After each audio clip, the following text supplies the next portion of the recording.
Selamat datang channel Trading for Better Life. Di video ini saya coba analisa satu emiten yang menjadi pilihan JP Morgan di bulan Februari. Bagaimana potensi saham ke depannya? Apakah masih menarik untuk coba entry? Yuk kita coba pelajari analisanya di video ini. Semoga analisa diberikan ini bisa bermanfaat dan membantu teman-teman dalam mengambil keputusan. Untuk teman-teman belum subscribe channel ini, bisa tekan tombol subscribe agar tidak ketinggalan informasi dan analisa saham terbaru yang diupload setiap harinya. Video ini saya akan coba analisa satu saham yang jadi pilihan JP Morgan di awal Februari tahun 2026 ini. Jadi kita baca sekilas ketika pemberitaan ini. Perbankan investasi Amerika Serikat JP Morgan memperbarui saham-saham pilihannya di pasar saham ASEAN awal Februari tahun 2026. Jadi JP Morgan mengeluarkan saham ASEI dan menggantinya dengan Antam. Dengan target bisa kita lihat menyamakan peringkat overweight dengan target harga di 4.210. Dan Antam menjadi satu-satunya saham dari Republik Indonesia yang masuk ke dalam daftar tersebut. Antam diuntungkan oleh dua faktor pendukung, yaitu kenaikan harga nikel dan kenaikan harga emas. Jadi sekarang kita lihat dulu secara teknikal. Secara teknikal bisa kita lihat, Antam masih kesulitan untuk break 4.000 minggu ini. Jadi setelah sebelumnya mengetes garis EMA 50 bisa bertahan dari rebound, tapi mencoba break 4.000 ternyata Antam gagal break. Saat ini Antam kembali melemah mendekati garis EMA 50 di sekitar harga 3.670. Jadi secara teknikal sebenarnya untuk tren jangka menengah Antam masih oke. Tapi tetap harus hati-hati apabila ternyata minggu depan turun di bawah garis EMA 50. Apabila turun di bawah garis EMA 50 maka secara teknikal sudah tidak begitu oke. Antam ada potensi untuk melemah ke 3.500. Sekarang kita lihat dulu secara teknikal. Dan sekarang bandar teknologi. Dari broker summary bisa kita lihat asing terpantau malah masuk pada penurunan 2% lebih ini. Dan jika kita lihat di broker summary, walaupun turun 2% lebih, di broker summary tidak ada distribusi. Jadi untuk Antam, apabila teman-teman ingin coba pantau di entry, masih bisa coba tunggu di sekitar 3.670 sampai 3.650. Karena sebelumnya juga Antam sempat mengetes garis EMA 50 ini masih bisa bertahan dari bawah. Jadi bisa kita pantau apabila minggu depan Antam mengetes garis EMA 50 masih bisa rebound, masih bisa terbentuk candle hijau di sekitar garis EMA 50, masih bisa coba entry. Dan target swing tetap saat ini di 4.000 yang masih berupa resisten kuat. Dan sebaiknya jangan entry apabila Antam ternyata turun di bawah garis EMA 50. Apalagi jika terkonfirmasi break garis EMA 50. Karena apabila terkonfirmasi break garis EMA 50 secara teknikal, Antam akan mulai patah tren untuk uptrendnya.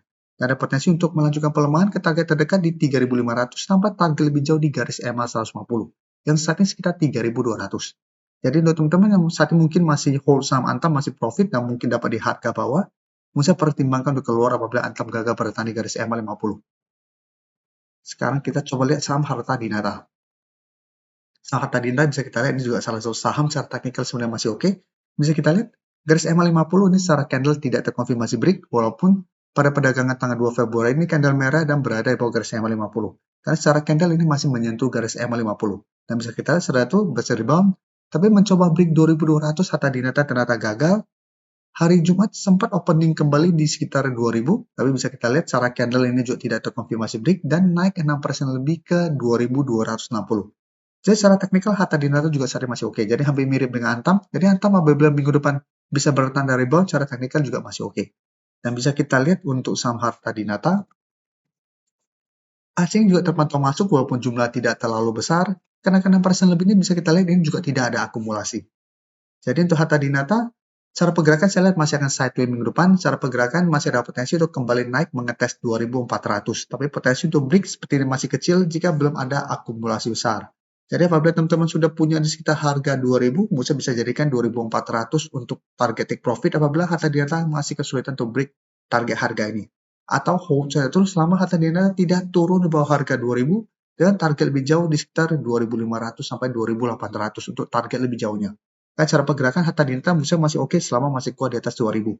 Kan 2.000 saat ini masih berupa support psikologis plus dekat dengan support EMA 50 di sekitar 2.030. Jadi cara pergerakan masih oke. Sekarang kita lihat saham RC. Saham RC jika kita lihat cara pergerakan juga saat ini masih mencoba untuk bertahan di garis EMA 50. Ya bisa kita lihat saat ini garis EMA 50 di 1.640. Cara candle memang RC berada di bawah garis EMA 50. Tapi bisa kita lihat di sini, 1.600 ini masih berupa daerah support.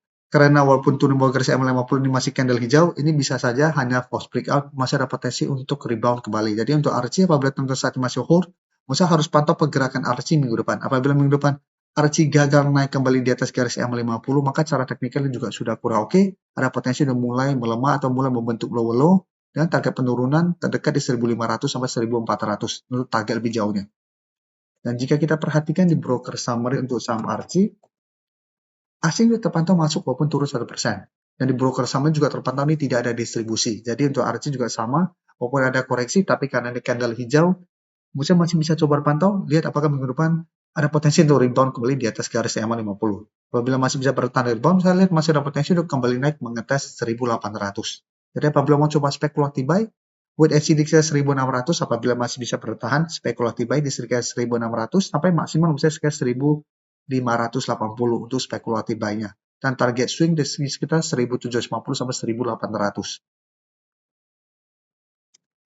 Sekarang kita lihat MBKA.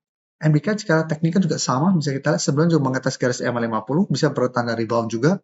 Mencoba break 3000, cara candle yang juga tidak terkonfirmasi break. Jadi walaupun ditutup di atas juga sama, cara candle karena masih menyentuh, ini masih belum terkonfirmasi break, dan ternyata terkonfirmasi MBKA gagal break 3000 pada hari Jumat.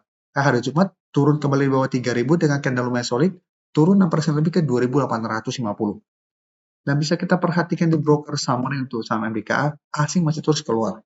Jadi beda dengan harta dinata, RC dan Antam yang asing masih masuk walaupun jumlahnya kecil, MDK asing malah keluar dengan jumlah besar. 1 minggu terakhir asing keluar dengan jumlah besar dan di broker summary juga ini ada distribusi besar. Jadi untuk MDK harus lebih hati-hati, kan saya lihat masih ada potensi untuk koreksi lanjutan ke 2800 sampai garis EMA 50 kembali. Yang saat ini sekitar 2750. Jadi apabila teman-teman ingin coba entry saham MDK, masih bisa coba dipantau, tapi tunggu terkoreksi mengetes garis EMA 50, apabila masih bisa bertanda rebound, baru coba ikut entry. Sama seperti di sini, mengetes garis EMA 50, ternyata di sini terkonfirmasi bisa bertanda rebound kembali, baru kita coba ikut entry. Apabila masih lanjut turun, cara pergerakan juga sudah kurang oke. Sebelum saya lanjut analisis saham berikutnya, saya ingin memberikan sedikit informasi bahwa saat ini channel YouTube Trading for Better Life sudah mempunyai fitur membership. Jadi fitur membership ini apabila teman-teman mau join, bisa tekan tombol join ini. Bisa kita lihat di sini. Cukup dengan 29.900 atau 30.000 per bulan, teman-teman akan menjadi bagian atau member dari channel YouTube Trading for Better Life. Jadi teman-teman bantu mensupport channel ini. Dan dengan menjadi member, teman-teman akan mendapatkan live streaming setiap hari Minggu pada jam 9 malam. Untuk informasi lebih lanjut, teman-teman bisa pelajari di video ini. Terima kasih telah menonton video ini. Like dan share video ini bila bermanfaat bagi teman-teman. Dan support channel ini dengan cara tekan tombol subscribe agar channel ini bisa makin berkembang dan bisa membantu lebih banyak orang lagi. Terima kasih.